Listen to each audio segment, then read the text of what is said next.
Witchwood Forest. Dark, mysterious. So I started to climb. I had nearly made it when a branch snapped beneath me. I was so high the fall killed me. I'm sure covered in thick black fur. It was him, the Woollyfoot. That's right. Woollyfoot. A monster to some, but to Lucy Stockworth? His eyes, they were kind. I knew he'd never hurt me. Death of her father, in hopes of snagging an... I don't know. I don't know. Is there an ape-man lurking in the Witchwood of Hatchetfield? And if so, is he friend or foe? Days later, rain drizzles from a gray sky. A black Rolls-Royce pulls onto the runway of a tiny airport. Lucy Stockworth emerges from the back seat and heads for a small private jet standing nearby. Is her butler, Rupert.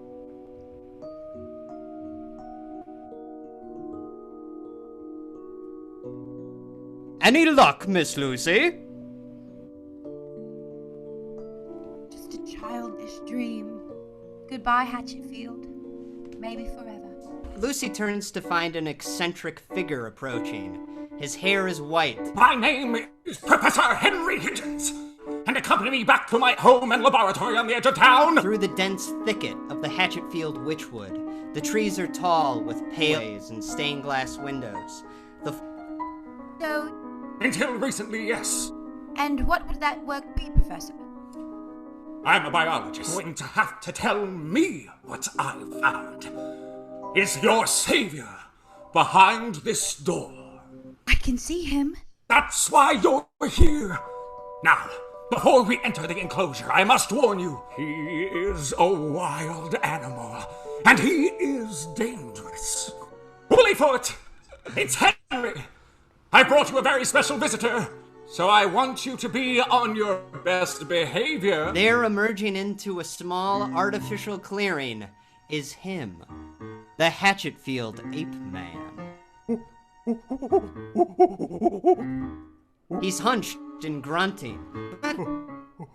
Lucy's, the ape... Scolded and ashamed, the ape man slumps to the ground. Very good. Now, forgive him. Lucy touches the ape man's hand, and his expression brightens. Now, did you hear him? You can't fake an accent like that. I'll deal with... Pow!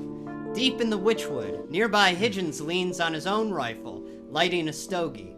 What's so funny? Your choice of words amuses me, Jonathan.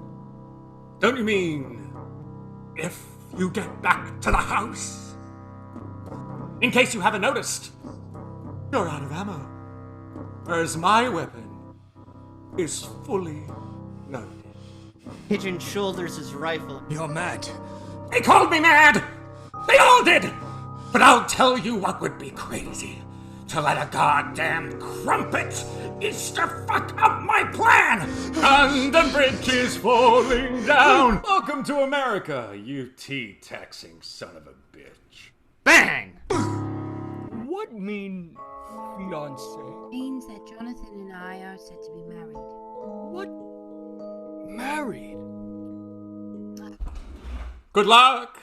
He In just... the doorway, Higgins stands back from the hunt, his gun in hand. Took off, what do you mean? said something about going back to England and you being crazy and the marriage being off. Basically, go fuck yourself. After you're married, the same worms will eat her too.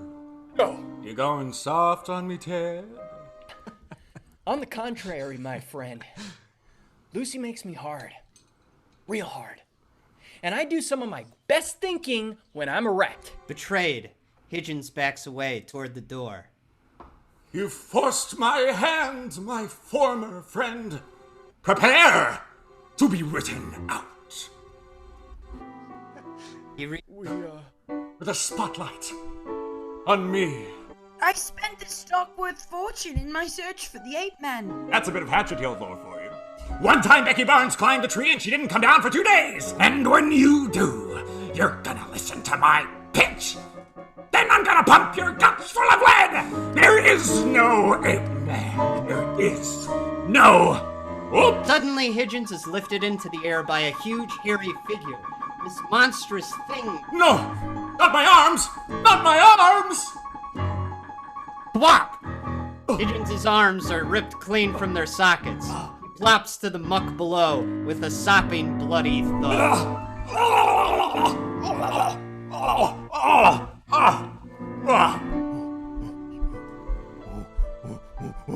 Chumby.